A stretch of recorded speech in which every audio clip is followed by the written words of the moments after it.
today I would like to show you how I make verse images, just to give you a hint of what they look like. And I will just make one from scratch so you see how I do it. So I made this one yesterday, and I have two laptops I do this with, so sometimes I don't always have the fonts that I have on either laptop. But I was reading this morning in Hebrews, I believe,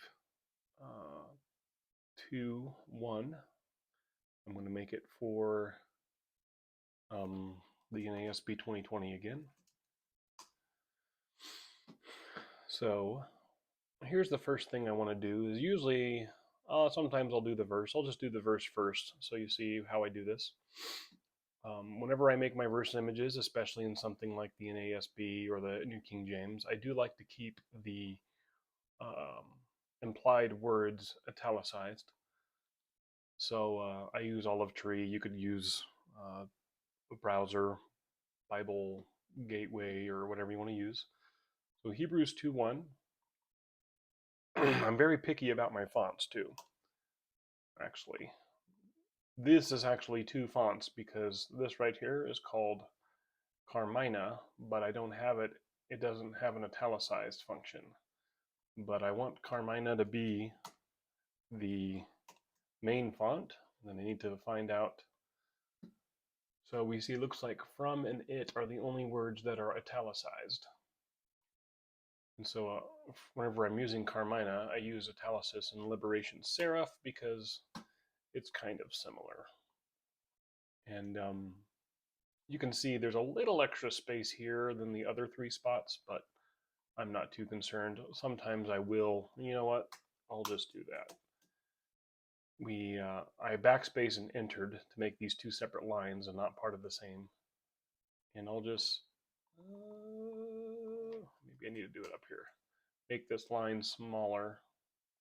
Oh, I forgot, I need to hit an enter here as well. But I'll make this break a little bit smaller so it kind of fits in with everything else. This is Amazon Ember. You can find this, I believe, on Firefox, or just Google it. It's a free font. And so this is Hebrews 2:1. The reason I like these two fonts is because it kind of reminds me, I know for a fact Carmina is the font that Holman uses for their NASB 2020s, and this kind of reminds me of the sans serif font that goes with it. Now for a picture. I took a picture this morning at my own property. Well, not my property. I just live in a parsonage. And here it is.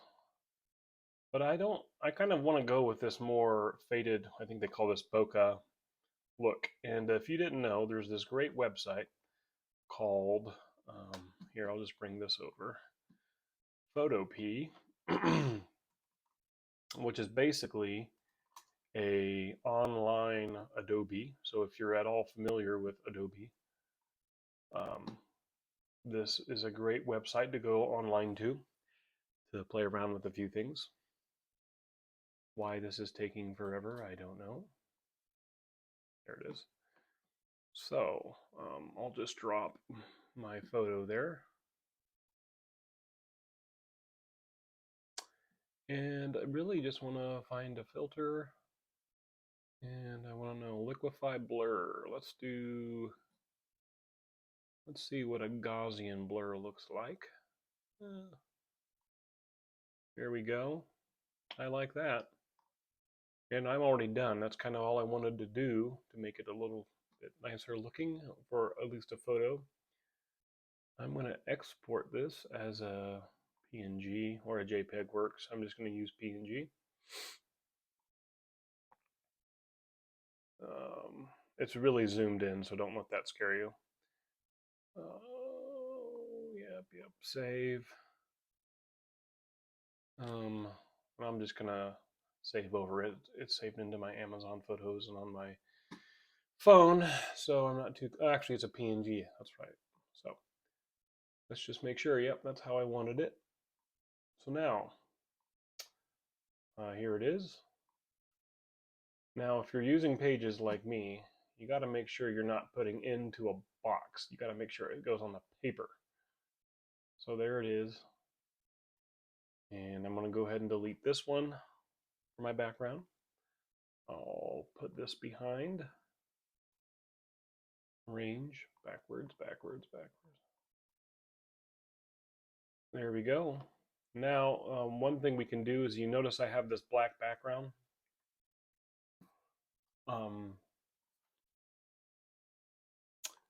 You can change the opacity if you think that would make it look better. There we go. And actually, I do like that. And then whenever I go to share, if you're on a Mac, you can share using Preview, or I've found a shortcut. It's on a Mac, it's Command-Shift-4. And then, as you can see, I need to try this again, because over here there's a lot more room than I would have on this side. So probably the best thing to do is to start about right here. In fact, though, I want to bring this up a little bit closer. So, and we'll start about right here. And I just kind of eyeball it. I'm sure other people, media makers, graphic artists, will have rulers and all that involved, but I'm not looking to make money whenever I do this. So, looks like here it is. And then all I want to do is, I guess I'll save this one. Usually I can just, oh, here, I want to put it to preview. There we go. Here's preview. And I'm not going to save it. I just want to Command-C, copy, and then I want to paste it where I'm at on Facebook. Which I will, but I'm not going to do it right now because you don't need to see all my Facebook stuff. And before I finish this video out, though, I just want to mention a few things. You can find whatever verse images you're making it on. You can find a lot of these logos online. Just go to a search engine and look for it. I've made a lot of these from scratch just because I like kind of making my own logos, or slightly tweaking a logo for a verse, for a Bible translation. So, you know, depending on what Bibles you use, I use a lot of Bibles. I should delete a few of these things. I don't use that much.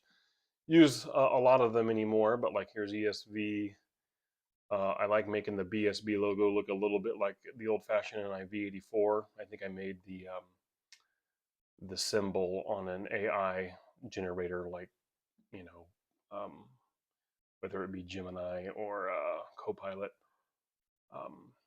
New King James, I think I made that from scratch to make it look like the old New King James ones. So, yeah, I hope that kind of gives you a little help. A few things, though, you want to keep in mind is fonts matter. I mean, so here's this, but imagine if I just made this in, you know, Times New Roman, and if we just made this Arial black, or even just Arial. And, you know, if I had this opacity all the way up, and if I didn't have the shadows, I notice I have a shadow on there. So if I didn't have the shadow on, and, you know, you begin to see like, well, this doesn't look too cool. Well, yeah, you got to play with formatting and fonts, and it really begins to make it shine. So those are my 2 cents. I hope this was helpful. I'll catch you later.